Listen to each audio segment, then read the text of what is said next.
Well, it is a new year. We have a new year. We have new guests. We have the same mission, though, to normalize the conversations around reproductive health, women's health, and wellness for all. And we have a new guest on Fertility Fair.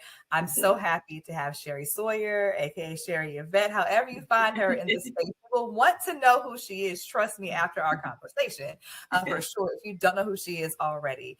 But she is joining us with, as always, a lot of things to share with our space and our community. So on this episode, in summary, we're going to go over a few things. Number one, we're going to be talking about what it looks like when you have to change your path and consider things like donor eggs and donor egg IVF, and what does that look like? We're also going to get into her amazing book, which is Love Grew Me. I'm excited to talk about it. It's all about how to talk to donor conceived children at a certain age about their journey to getting into this world. And we're also going to definitely cover, and I love when you put it in the email to me, it was talking about grieving genetics. And that one sentence, get out of here. Yeah. I felt like I was trying to have people understand that. Hard to explain what I was trying to say, but that one line you put gave it up and summarized it for me. So we're going to get into that as well. But before we get into all of that good stuff, let me just tap the bio real quick, because I don't want to leave out any good parts. Okay, so mother, we understand. Storyteller, absolutely. Fertility advocate. And all of this came through your journey to motherhood, which was shaped by faith, loss, and unwavering love. And after the heartbreak of infertility, you and your husband decided to choose donor egg IVF, and that gave you the beautiful gift of your daughter. So we love to hear success stories. But of course, as we mentioned, you didn't stop there, because none of us do. We always find other, because we're going to keep giving back, right? Giving back, putting it out there. Representation is important. You did write your book, and you're also a graduate of Spelman College. My bonus daughter is a freshman at Spelman. So wonderful. So an HBCU grad. My husband is too. So Howard, Norfolk State. But I'm excited to discuss with you what redefining like growing your family looks like, and just reminding everyone that like love is what makes a family, nothing else. So with all that being said, welcome to Fertility Fair, Sherri. Thank you. Thank you for that amazing introduction. Thank you. I will give flowers where they're due at all times. Before we get into your story, first things first, every guest on this podcast gets asked the question of, how are you currently defining yourself? I know there was plenty of things in your bio we went over, and some of those words might come back to the top, but if we're meeting you as we are for the first time, how would you define yourself in this season or this space? I would say, and I've been kind of focusing on my goals. I like to say goals and not New Year's resolutions for 2026. And with all the complexities of life that I've been through, my theme this year is simplicity. And that's in everything that I do, because I've been wearing a lot of hats, and I feel like it's caught up with me in terms of the weight that I feel from all of those different hats, whether that is my career, being a newer mom, just like transitioning from even maternity leave back into work, finally feeling like I kind of am myself again, postpartum, to raising my daughter, and also just, releasing this book, which is another baby of mine, and just kind of planning what the future of evangelizing about that book is, right? When you're trying to help other people, sometimes you don't realize that you can get drained very easily. And that's one thing that I've learned about myself in this space, just by sharing my story. It's easy to get overwhelmed. Sometimes it's easy to get overwhelmed by your own grief and other people's grief, and really just being able to be full enough to hold space for everyone, including your family and, your dogs, your animals, everyone that relies upon you for something can feel kind of heavy. So my theme has been to just simplify everything, and so that's kind of where I'm at right now. I love that. I love it. Thank you for sharing that. I was actually doing the same thing, and it was funny. I was going between two different words, and I haven't shared with anyone else. I'm still kind of, letting it marinate. And I had restore on one side, I had revive on the other. Ooh, and then I was like, but I said, okay, restore sounded good to me a week ago. But when I went back and looked at the actual definition, right, I was like, I'm not going to ever be the version of myself that I was. Like I can Yeah. never factory reset. Yes. So I was like, there is, of course, parts of me at my core who is the same, but as you know, I'm sure, like this journey changes you. Life takes you in different places and it changes you. And so there have Yeah. been so much good that's come out of so much hurt and loss. But there's Yeah. also the fact of the matter is that I have been changed and I cannot restore myself to the original setting, if you Ooh, will. that's So good. I was Yeah. like, you know what? I think I would exit out on the paper. I started over Yeah. on my planner, and I was like, I think revive for Oh, now yeah. might be the word because it's a similar Ooh, word, that's but it really means good. like bring back to life. And Yeah, so that's you really shared your good. words. So I was like, let me share my word too and see how it sounds, and talk. Yeah. No, that is exactly, maybe I should add that to my vision board too, but that's a great point. And I'm glad that you said that because I think sometimes like we focus on perfectionism and a lot of this and the grief in this journey comes from the lack of feeling like you're perfect or that you can deliver and create a child on your own. And so realizing and recognizing that you're never going to be the same person you were the day before you started this journey is Yeah. such an important point to bring up. So I really appreciate you saying that. No problem. Yeah. Well, speaking of that journey, let's go ahead and dive in. So I do not think, if I'm wrong, tell me, that donor egg IVF was on your life bingo card. Nope. Okay. Okay. We agree with that. And it may not also have been the option that you selected first when you Correct. decided with your husband that you all wanted to have children. So take us back to what led you all to the decision to go into donor egg IVF. Yeah, that's a really good place to start. I would say so when my husband and I met, we were already older. We were 38. And so we knew that there was a possibility of there being some challenges. And so an early conversation that we had before we were even married was, how far are you willing to go to become a parent? For me, that was adoption, but we knew that there may be some things that we needed to explore a little bit more. And so, we tried, naturally for a while.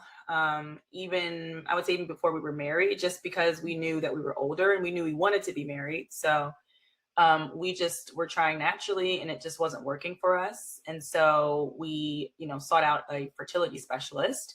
Now my OBGYN had been telling me even before I met my husband, like once I hit like 35, he's like, okay, what are we doing? Are you preventing or are you trying? Because you kind of got to figure it out because you're kind of in this weird window, So I was very aware of what the options were like in advance, and so it was always something that I felt like I would be open to if we needed to go that route.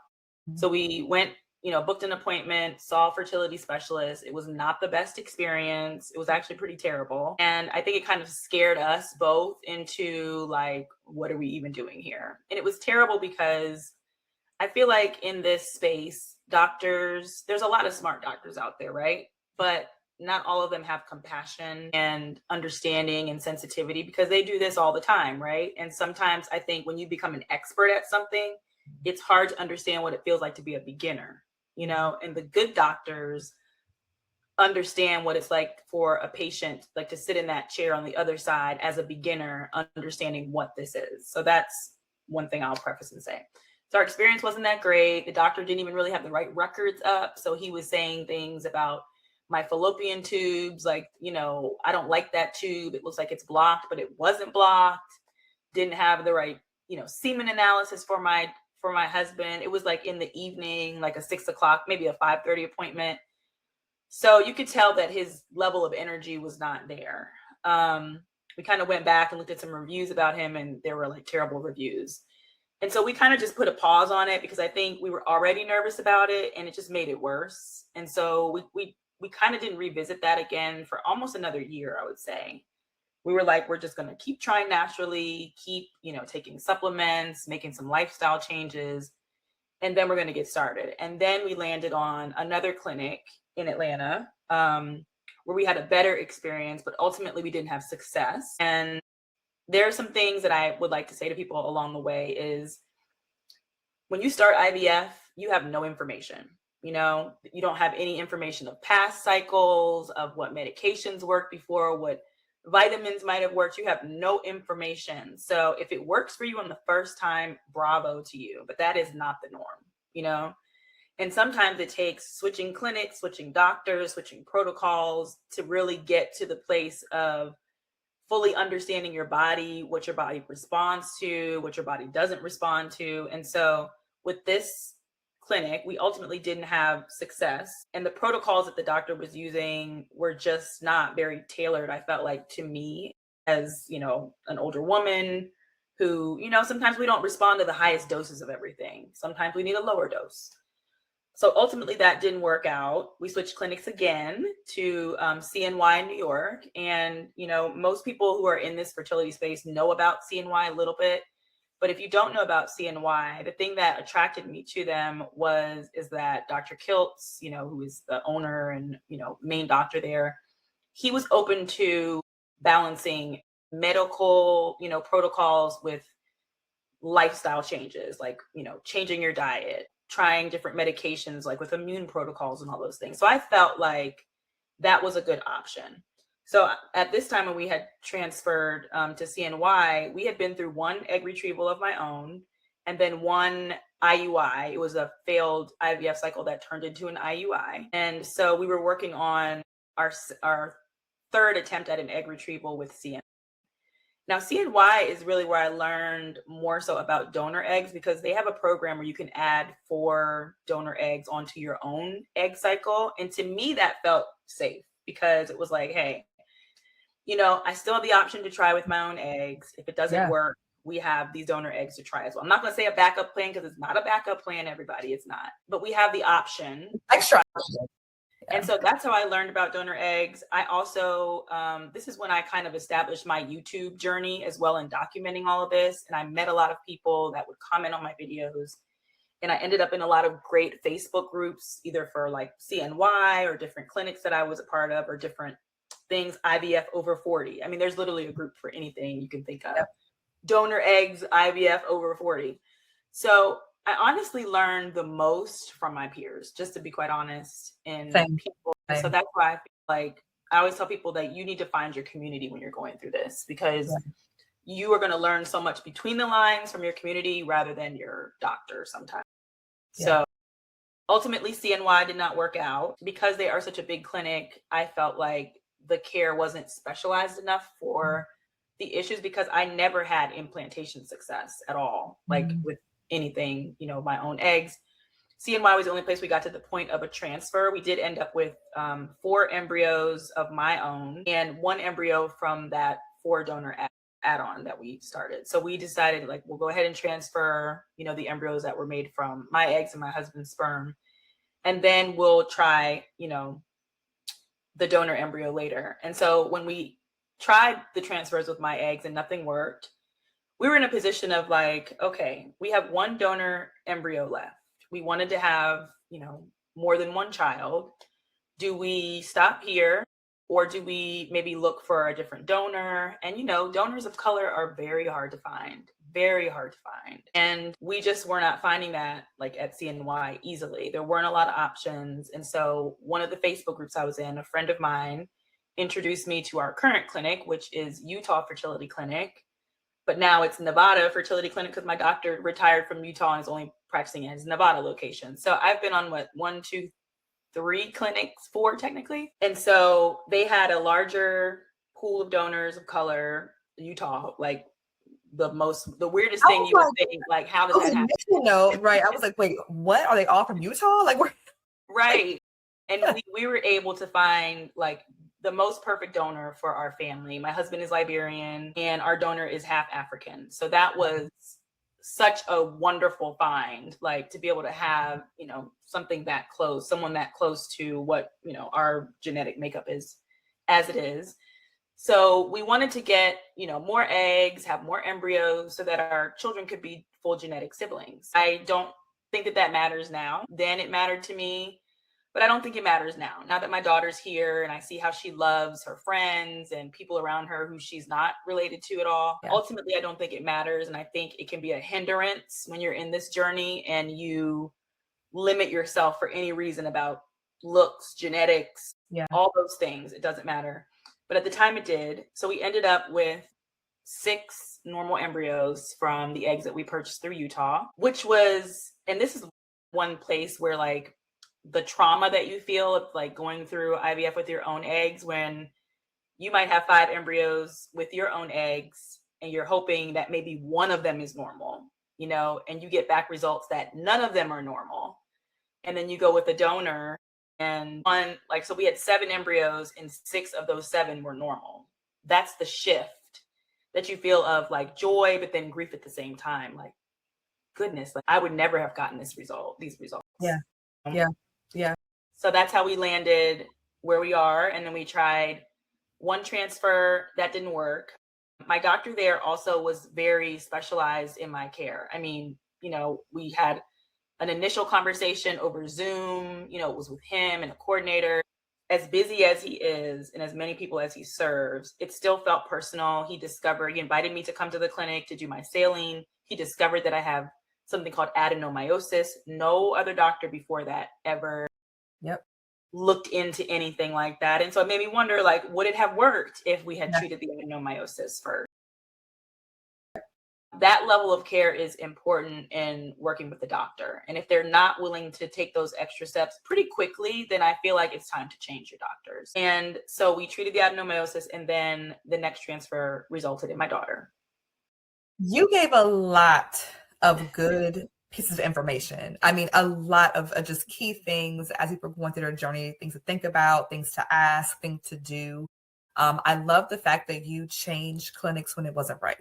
Yeah. I think, you know, we stayed with our first, we only had 2 because there's only like a couple in the area in Virginia. And we started with one and we were there for multiple years. And we had 2 different doctors, but again, a large clinic.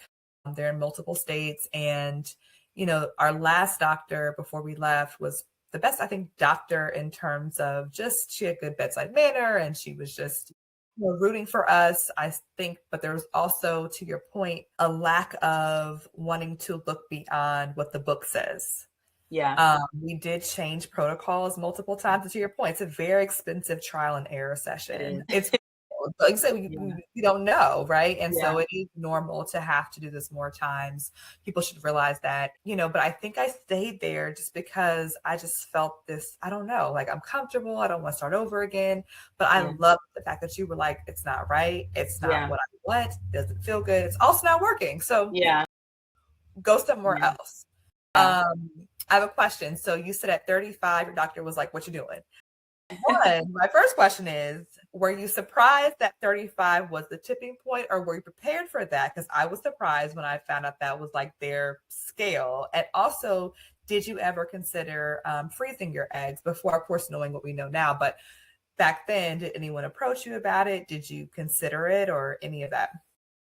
Not at all. I mean, I was surprised here that 35 was like the rush date. Like I thought that, you know, even the advice I was given then was that it was too late to freeze my eggs. And I almost wish I didn't listen to that, because that's not true. I probably could have done several egg freezing rounds at that age into 40 whenever I met someone, and that might have looked a little different. And so that's another piece of advice I always tell people is don't listen to that, because there are people in their 40s that freeze their eggs, and I think that that's fine, you know? Yeah. So before we get into, I guess, the process of donor eggs and what you all did and kind of what your criteria was, it's always a really big question, you know, the criteria we look for. It's like a dating game for your eggs. How did you process the transition? And I think it's also great that CNY had the option to add donor eggs on. So I feel like you were already a little bit ahead of the curve in terms of accepting this could be a path, right? Versus, you know, I think people that I've talked to, or even myself, right, it wasn't brought up until, you know, it got to the point of like, well, we might want to consider it, or you may want to just think about it, or now we have other options. So I love that. But how did you, or when did you work through that process of, okay, my child may not have, you know, my DNA. And like I said in your message, grieving genetics is a real thing. And so how did you process that, and how did you come to terms with it in order to say, yes, I want to move forward in any kind of like donor egg space? So yes, CNY definitely kind of gives you the introduction into it with that program that they had. But I think for me, my goal was always to be a mother. And I also, in my family, we have, I have cousins who are adopted. And so I've always been open to many different ways to become a parent. I think since a young age, because of that exposure that I had to my aunt and uncle who tried for a long time and had a really hard time having kids. And then they were blessed with, two children, a boy and a girl that, had like the same mother and all that, like pretty quickly back to back. And so I was already kind of used to that concept, but I think it really depends on a few things. So like you have to remember what your goals are. Is that to become a mother, no matter what that journey is? If the answer is no, that's okay too. I think that you have to just sit with that and really accept it, because once you go that route, everything happens so fast. You look up and you are buying eggs, they're fertilizing them, you get, your results, and you are pregnant. And then you have to prepare to become a mom. So it's something where I think on the front end, you have to take the time to really process that and understand what that means. I'm a big advocate of therapy, and I've had a therapist for a very long time in my life, just for life in general. And so I sought out a therapist who specialized in reproductive health, women's health, to kind of process a lot of these feelings that I probably couldn't talk through with, my family or even, my husband at times, even though we talked about, going through this. And we both had to grieve losing my genetics to a degree, you know what I mean? But men sometimes aren't as expressive emotionally, and they won't talk about a subject until dead horse has been beaten over the head, like we will as women sometimes. I also, because I'm a storyteller and I like reading stories, I made it a point to find my community in this. So I wanted to find other women who had gone through the same process. I was lucky enough to find a Facebook group for women of color who are using donor eggs. You have to be like a woman of color to get in there. And I know that for some people that may sound discriminatory or whatever, but the real reality of the matter is that we're such a minority in this space that we need a community of people that look like us, that are doing the same thing, because of the cultural connotations that come along with going this route. A lot of people in this group cannot tell their family members that their children are donor conceived. They just deal with the shame differently than other cultural groups. And that's just the way it is, So I found that group. I was lucky enough to find that group, and I lurked in that group for a while before I even commented or introduced myself. But I just read all the stories of the women who had tried so hard or so long, and then they were able to have their children, and then seeing the pictures of their babies being born and just how happy they were, and how they said that whole IVF journey, the trauma of that, was so worth it to be able to end up here. Because the beauty about donor eggs is that you still can be pregnant. And I think for a lot of people, that makes it a little bit easier to swallow. I think sometimes when you can raise that seed that was planted with your blood, everything you eat is what influences, the health of that child. You feel the movements first before anyone else. You're going to ultrasound appointments. You have the same experience as someone who would have conceived naturally in terms of the physical portion of it. Now, emotionally, there's still things that you have to process and go through. And it's still a process. I'm not even gonna lie. My daughter's she's 2 now. And there's still moments of, the older she gets, the more aware of the world she becomes, where I feel a slight bit of nervousness in how one day she's going to feel to know her story, how she's going to feel when she watches maybe my YouTube channel one day, and how we documented this journey, how is she going to feel about that?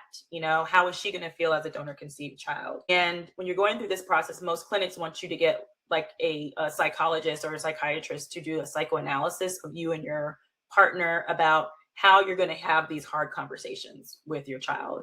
And so my husband and I did that. And they really emphasize the importance of telling your child very early on their conception story, so that it is just a part of normal conversation.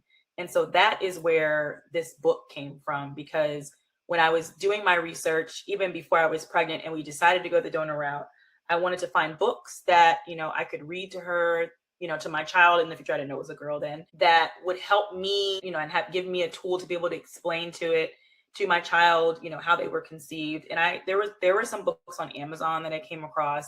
A lot of them use animals to kind of keep it neutral and describe this journey. But because as an African-American woman, finding my community in this was so difficult and unique and specialized, I wanted to create something that was unique and specialized specifically for children going this route.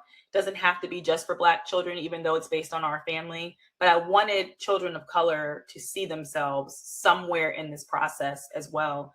Because, like, I've been having this conversation with my daughter since she came home about how she was conceived. We read this book all the time. It lives in her room on her bookshelf, like next to the Bluey book, next to all the other regular books that we read all the time. I want it to be a normal part of our conversation. And it's really dress rehearsal for you, because when they do become more aware and they're older, you're more comfortable having these conversations. But the genetics and thinking about the genetics, it comes in waves. It's really heavy in the beginning, I think. And then it kind of tapers off, but then it shows up, in waves. It's just like grief, like it shows up in waves. Like for me, it doesn't feel like grief now, because I have fully accepted, our path to parenthood, and my daughter and I's bond is so close. My husband will probably not like me to say this, but it's true right now. Right now, I'm her favorite person. And she will say things like, "Mama," like, we would have just, been in her room, and I go to the bathroom and come back, and she'll be like, "Mama, I missed you," And so to me, any grief, any challenge, any heaviness that I felt in the beginning is worth being able to hear those words. Yeah. Thank you for sharing that. And thank you for getting into the book. It was a natural progression into it. I love the fact you also said that the book, while it's a children's book, right? So it's made to tell your child, but I love that you said it's actually rehearsal for the parent, because as you said, it's going, you start out with these conversations at this age. And then of course, as they get older, there'll be age appropriate, different conversations and other questions that they'll actually have to respond back. At any point in time, how was your family? Like, how were they? Were they supportive? Were your friends supportive? Did you feel like you had outside of your community? Because I agree. First of all, Facebook, I will not get rid of the app for Never. 2 things. The marketplace, Yes. also birthdays, but more so now it's marketplace and the groups. Because Yeah. like you, I have been finding my tribe for literally as specifically as possible what I need. And it has been, like you said, I have learned more from peers that I've never met than I have from probably any medical professional this whole entire time. So I agree. But did you have that support? Did you have the friends, the family that are also, fully on board and I get it, or I want to understand, or I do understand? And how was that for you? Yes, I did. The way that we didn't share with our family that we used a donor until after our daughter was born, because we wanted, not that we were worried that they would accept it or not, because everyone did, and everyone doesn't even talk about that, and everyone loves her. There's no difference in the love that they give for her, but we wanted us to just keep that to ourselves, to process and to bond without other people giving opinions or asking questions about that. There were a few close friends that I shared it with who have been, pretty much a part of the journey from the very beginning, to where, like, all your friends are not going to understand. But, there were certain people that really understood from the beginning who I shared that with, because like I also had to process it myself. And I couldn't just do that by myself.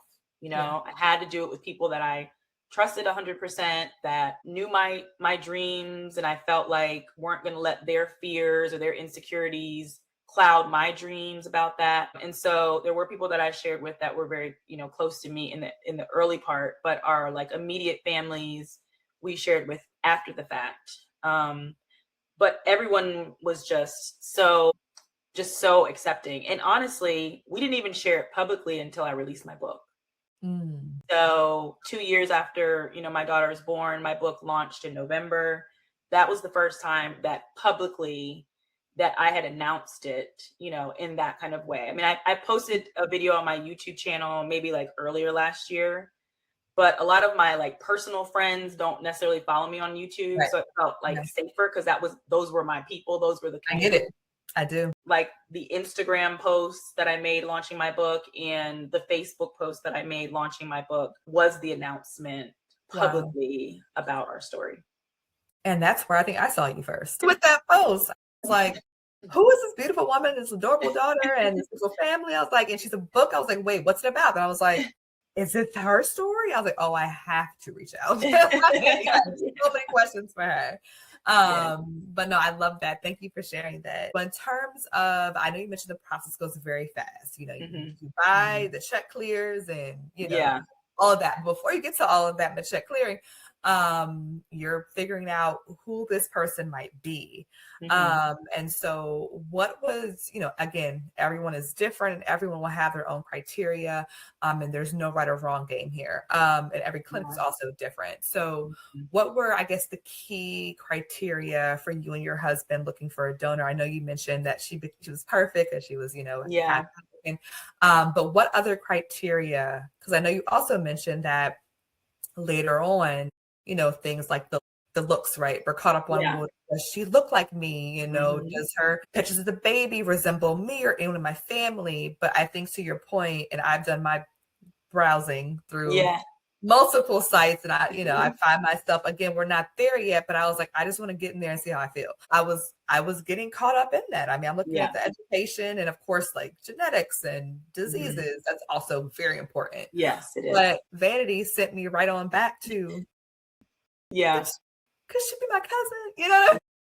So I would say, if I'm being honest, that is going to be the first thing that attracts you to a donor. And when I was going with, you know, CNY and we had chosen a donor there, the way that I felt about the donor, Ella's donor, was not the way I felt about that donor in the beginning, because I didn't have as many options. That donor was not a donor of color, you know, like another ethnicity that was kind of closer, like skin tone wise and all that. And so I just didn't feel super excited about it. And that's probably why we paused once we had kind of gone through my eggs. But I was looking for my twin. So that's not the right thing to look for either. That's what I would say. It's natural to look for your twin. It's natural, but that you're never going to find another you. And so that is what I feel like sets people into like a sadness or a depression sometimes about it, is because you're looking for yourself and you're not ever going to find yourself. And so it feels like another failure, right? Once I let go of trying to find my twin, I said, okay, let me look for features in someone that are similar to mine. Like, you know, my eye shape, maybe they have big eyes, kind of like how I have. Maybe they look like someone in my family. They look like they could be family, like a cousin. I just wanted to make sure that I found a donor to where my daughter, when she does hear this story and understands it, she's going to be like, are you kidding me? Like, I look like so many people in this family. You know what I mean? So I kind of canceled out the twin and I was looking for family, like relatable features, right? And it's really funny. My daughter has a gap in her teeth, just like my mom, you know? And my husband's sister also has a gap. And so, you know, genetically, that's where she probably gets it from. But my mom has one too. So they always say that epigenetics influence, you know. I just learned that term like middle of last year. And I was like, what? Yeah.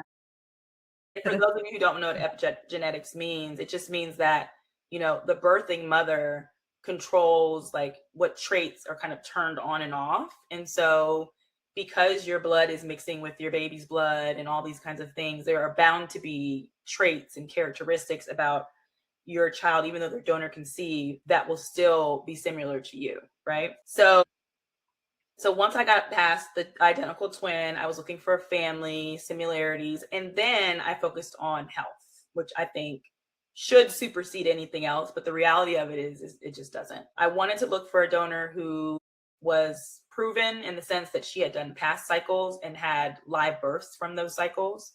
I wanted a donor who I could see the clinic could provide me the stats of, you know, her genetic background. Was she a carrier for anything? All that kind of stuff. And our donor was not, which was great. And also I wanted to see, out of so many eggs purchased, how many of those were normal embryos. So that narrows a list real quick, because you will probably pick, you know, 4 or 5 people that you like, and you're going to be like, how do I narrow this down? And the health always quickly narrows things down. Now, I will say, proven donors are not always a guarantee, right? So there are people that are new donors that maybe have never donated before, but maybe they have children already. Yeah. Maybe they, have really good health statistics that should also be considered. I would not say to rule someone out because they're not proven, but you just want to make sure that health-wise, they check all the boxes. And so once we did that, we, landed on our donor, and we actually purchased frozen eggs. So we didn't cycle a donor live, like through her egg retrieval and all that. It just so happened that the donor that we really loved had frozen eggs. So that's why we went that route. A lot of people cycle a donor, like, she's taking her medications, doing an egg retrieval, and then you get the fresh eggs, they say, or whatever. I can't say which one is better than the other. Some people would probably say fresh is, you better outcomes than frozen, but a lot of egg banks only have frozen eggs. So don't let that limit you. You just have to understand that there is some risk in losing some eggs in the thaw. So that's why I say buy as many eggs as you can afford. We bought 20 eggs. I felt like that was safe. We bought all the rest of the eggs in the lot that she had available. And then we went from there. And when I chose her, I'd actually had a conversation with Dr. Hammond, Dr. Camille Hammond from the Cade Foundation. I was telling her that we were in the process. This is when we had not gone with Utah yet. We were still with CNY, and we had one of those donor embryos there from those eggs. And she was like, listen, you need to love the donor that you are choosing. There is no giving this back. There's no turning around. You have to love the donor that you choose, because this is the rest of your life, and so that's what made me also pivot to kind of look for other options of like, well, where else can we find, eggs? Also, you have to really, love the donor that you're choosing, make sure all the health stuff checks out, and then just get ready, because it happens so fast after that. And, I was just used to delays, I guess. You get traumatized into thinking that like the delays are normal, and they are, but then when things good happen to you, you almost can't receive it because you're so used to the trauma behind it. So it's like, you're always going to have to work through something, in accepting, like, is it okay to be excited at this point, And so that's the process of how we chose, our donor. And then once we did that, everything else just happened so fast. So you pick your donor. That's probably a very challenging part of the process. I'm not going to say it's the hardest, but it is a really hard part of the process, because it's hard to find someone that is giving you this seed of life, right? That you want to carry and you want to bond with and all these things. Once that was done, I felt a burden of weight lifted off my shoulders. I felt like, okay, I can kind of breathe now and buckle up for the rest of this ride. Yeah. I think something else that you mentioned, loving the donor, make sure the health is important, getting yourself ready. And in terms of, I guess, looking forward, when your child does become, an adult, and again, back to those questions. And, I know some clinics that I've seen are now doing the ID at 18, either as mandatory, some are doing it optional. And I'm sure there's a million other different, ways to do this or not do it at all. I'm not sure what it's going to look like, moving forward. But with your decision, your clinic, did you have to decide if that was, it's almost like adoption, like open or close, but, did you have to decide what you wanted to do in terms of your child's ability to get information on their donor? And I'm sure you have thought about it. It's a silly question, but have you thought about, how that might feel if it is indeed, questions, of course, they might have or want to find them, reach out to them, if that's even an option in your case? Yeah, so most donors are going to be anonymous, but you do have to just ask if you have to ask your clinic, if they would be open to contact once your child is 18. And so we asked that if, through email, if, Ella's donor would be open to communicating with her should Ella want to seek her out and know more information. So I asked that because I want her to know her identity. You know what I mean? I feel like sometimes with what the psychologists say about donor conceived children is that, when they start having negative feelings about their story is when the parents have tried to hide it from them. Mm. So leading them to believe one thing, and then at an older age, they realize it. And then everything, their whole life has changed for them. I mean, at some point of revealing this to Ella, her life is going to change a little bit, right? Right. Everything Yeah. she thought of how her childhood looked and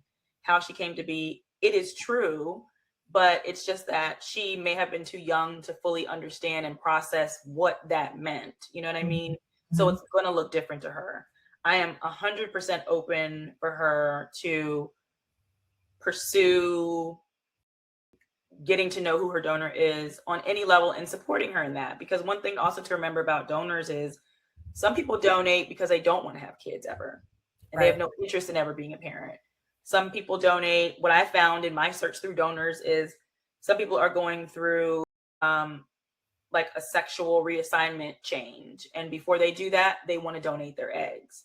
And so some people don't necessarily want to be parent, or they don't want the contact, but they do want to help someone to become a parent. And so understanding that is very different than adoption sometimes, because with adoption, it's a whole child being given to someone else that is not genetic related on any side. But with a donor, they're giving a cell to, to the recipient to be combined with a partner or something to be grown by, right?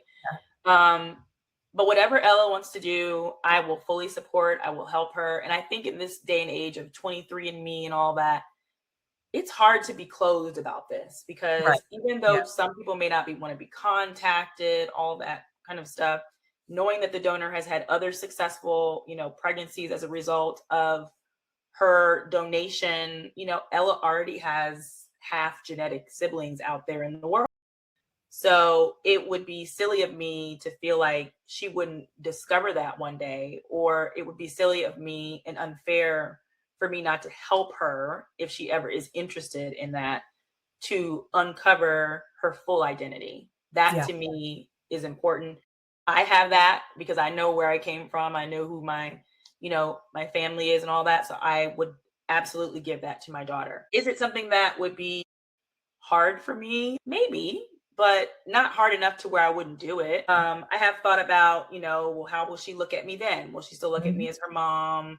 Will she still look at me the same way she does now? Those are all, I think, normal thoughts in all of this, but it's nothing that will prevent me from helping her to get whatever she needs. And I've kept records of, the donor's profile for her, pictures, baby pictures, all of that, so that it is easily accessible whenever she's ready to talk about it, and it's organized. And that's what you get. Like, you get pictures, you get like an essay or a questionnaire that they've answered about themselves, you get genetic history and background. I mean, you get a lot of detailed information about them, to their like grandparents and any issues they may have had, all those kinds of things. And so it's a lot to look through and scroll through, and in choosing a donor as a woman of color, there are some things that can be very limiting. Some people look for things like education to match theirs. And if that's important to you, that's important to you. But it's going to limit your pool if you start getting into that, because I strongly believe that the way you raise a child is the way that they will be accustomed to life. So if you want, a child, your child to go to college and get master's degrees, as long as you are modeling that behavior to your child, and that's something that they will be interested in, and they will probably follow suit anyway. So I don't think that that is something that they could inherit necessarily from a donor. But I do understand why that's important to people. So. This has been really good. This has been so good in terms of just learning your story and learning what you did to get to parenthood. Like I said, redefining what it looks like, what it can be when you open yourself up to possibility. We know it's not for everybody. We know that, the same way adoption is for everybody, or Syracuse is not, or IVF's not, or whatever it is. But knowing, I think you said earlier, when you and your husband were kind of like determining, hey, like, how far will you go to be a parent? And that is a really solid question, I think, for anybody who was going into this or going into a relationship who thinks they might you have children, whether you're married, not, partner, whatever it is, this person you say you want to have a kid with. Because my husband and I also, he asked me that actually. He was like, wow. I will go as far as you want to go. Yeah.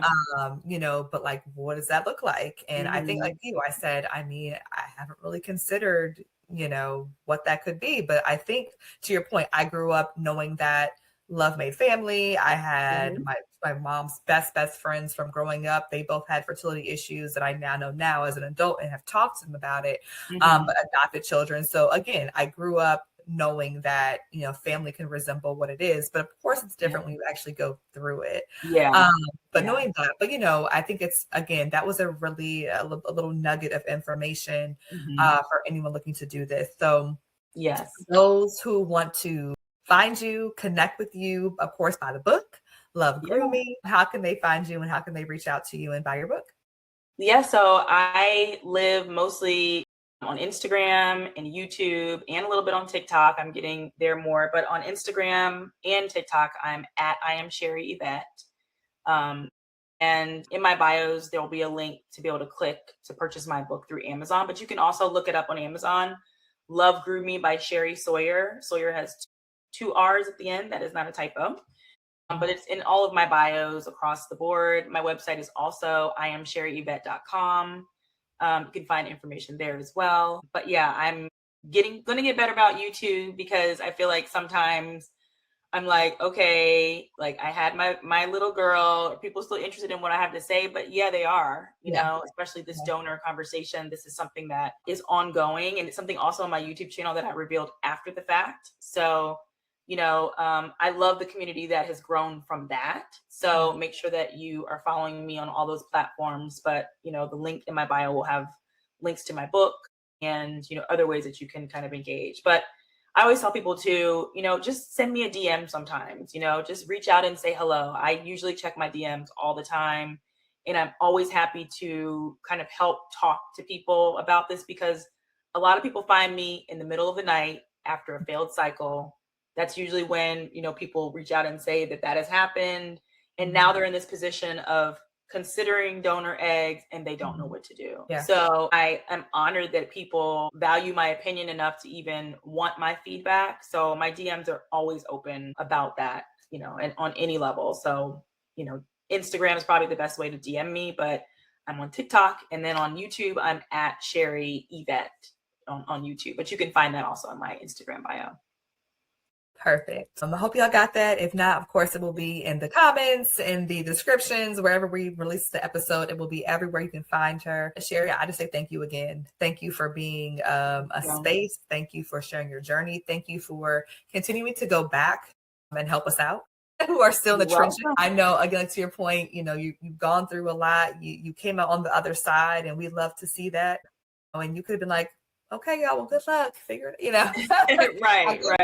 Figure it out, but you didn't. So I'm so grateful that there are people like you who are not only taking their story, but sharing it and also taking and turning it into something like a book that is so needed. So that wraps us up for this episode of Fertility for the podcast. Thank you. It's, again, a new year, a new season, new episodes, new guests, but our same mission. And so if you haven't, please make sure you go back and play past episodes. Follow us at Fertility Ain't Fair. Go to our website. And I am going to do a newsletter. Y'all know, I just email list is where it's at. It has not happened. I've had the feature for as long as the website, so multiple years. And I was like, you know what? It's time to, come in y'all inboxes every once in a while. I'm not going to spam. You will not hear from me every week and on time.